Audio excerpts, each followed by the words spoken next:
नमस्कार दोस्तों, legal tax में आपका स्वागत है। और आज के इस वीडियो में हम बात करने वाले हैं करंट अकाउंट के बारे में कि उसमें हम बहुत सी चीज़ें डिस्कस करेंगे कि करंट अकाउंट क्या होता है, करंट अकाउंट में कैसे आप करंट अकाउंट ओपन करवा सकते हैं, किस किस को रिक्वायरमेंट होती है करंट अकाउंट को, और उसमें आप कितने अकाउंट ओपन, अगर नॉर्मली आप एक बिजनेस चला रहे हैं तो आप कितने टाइप के करंट अकाउंट ओपन कर सकते हैं, और उसमें आपको एक से ज़्यादा अकाउंट ओपन कर सकते हैं कि नहीं कर सकते हैं, उसमें ट्रांजैक्शन कितनी कर सकते हैं।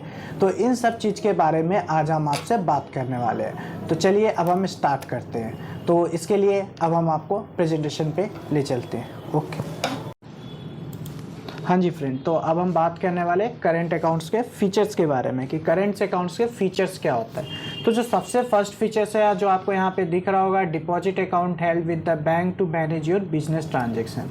तो इसके बारे में बात करें तो देखिए, जो करंट अकाउंट होता है उसमें आप अनलिमिटेड ट्रांजेक्शन कर सकते हैं, या आप बस उसका आपको ईयर में रिटर्न फाइल करना होता है। But as a compare saving account में, तो सेविंग अकाउंट आपको नॉर्मली जो होता है उसमें आप लोगों को इनकरेज किया जाता है कि आप अमाउंट सेव कीजिए अपने फ्यूचर्स के लिए, बट बिजनेस के लिए नहीं होता।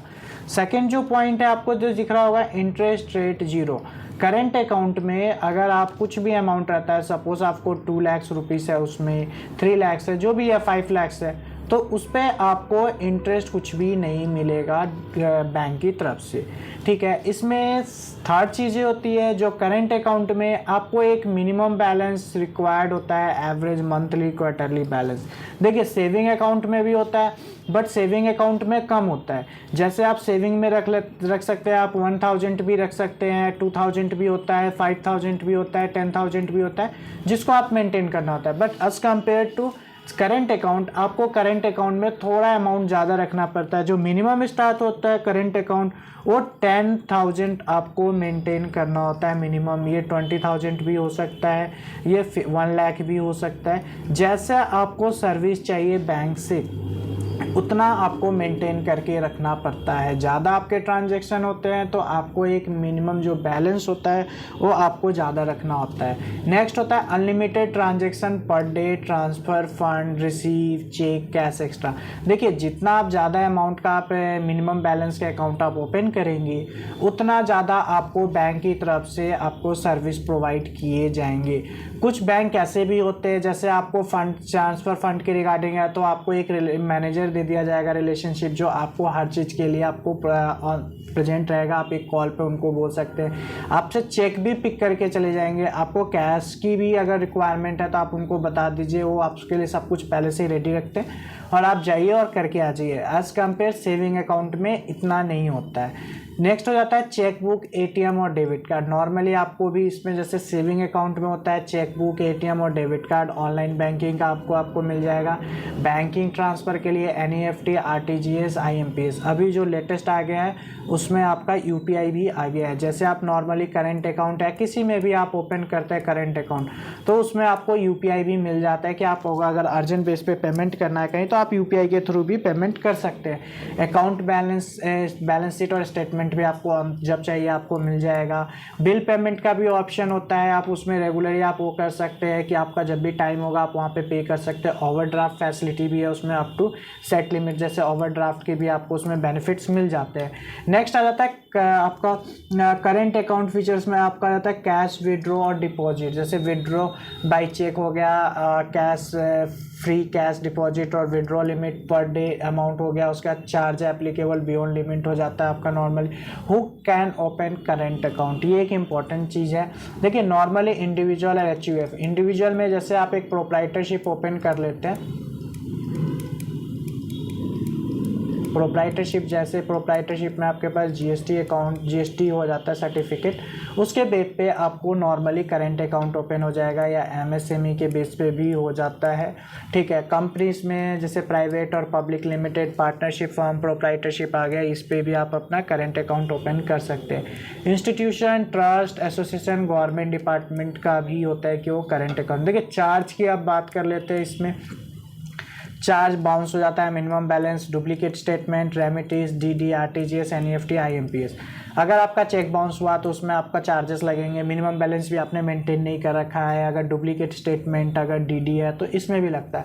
अब करेंट अकाउंट प्रोसेस देखिए हाई सिक्योरिटी होती है करेंट अकाउंट में, ठीक है। आपको उसमें अगर कुछ ज़्यादा अमाउंट का ट्रांजेक्शन होता है तो आपको प्रॉपर कॉल करके आपसे उसके बारे में कंपेयर किया जाता है। बिजनेस फ्रेंडली होता है, जैसे non unlimited transaction per day, जैसे आपकी बिजनेस है तो उसमें आपको जितने भी ट्रांजेक्शन करने हैं 50 पर डे है, 100 है, 200 है, 500 है, 1000 है, तो ये जितना भी होगा आपका पर डे ट्रांजेक्शन, वो सारे चीज़ें आप नॉर्मली इसमें कर सकते हैं। ओवरड्राफ्ट फैसिलिटी है up to set limit. Overdraft भी बहुत सारे बैंक देते हैं, जैसे आईसीआई हो गया आपका।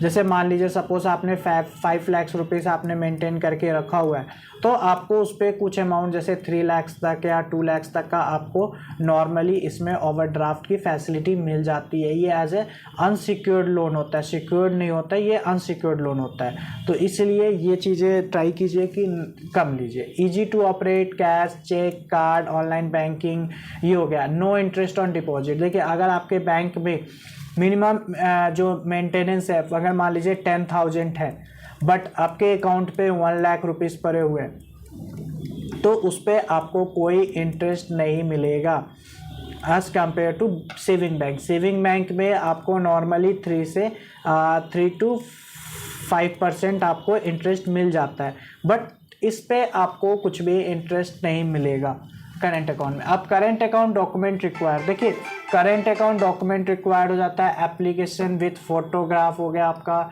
पैन कार्ड हो गया, एड्रेस प्रूफ हो गया, सर्टिफिकेट ऑफ इनकॉर्पोरेशन और एमओए हो गया। कंपनी एंड ट्रस्ट के लिए पार्टनरशिप एग्रीमेंट होता है, पार्टनरशिप फॉर्म हो गए जो बनते हैं। अगर इन सब चीज़ के रिक्वायरमेंट आपको कभी भी पड़ता है तो आप लीगल टैक्स को कांटेक्ट कर सकते हैं और हम ये सारी सर्विसेज आपको प्रोवाइड कर सकते हैं। ID and residential proof of all partner आ गए आपके।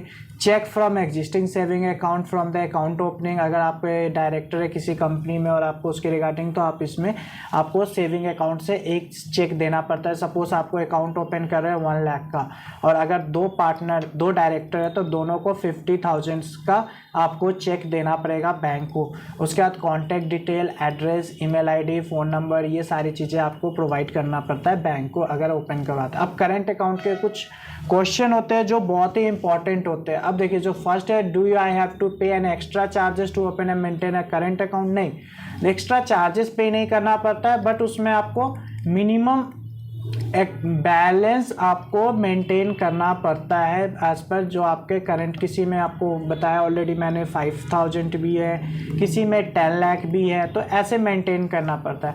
How many current account can a business operate? देखिए नॉर्मली एक बिजनेस के लिए एक करंट अकाउंट बहुत होता है, बट आप मल्टीपल भी ओपन कर सकते हैं, बट डिफरेंट बैंक में, वो आपके लिए ईजी रहता है। एक बैंक में आप नॉर्मली एक ओपन कीजिए, वो बेस्ट है।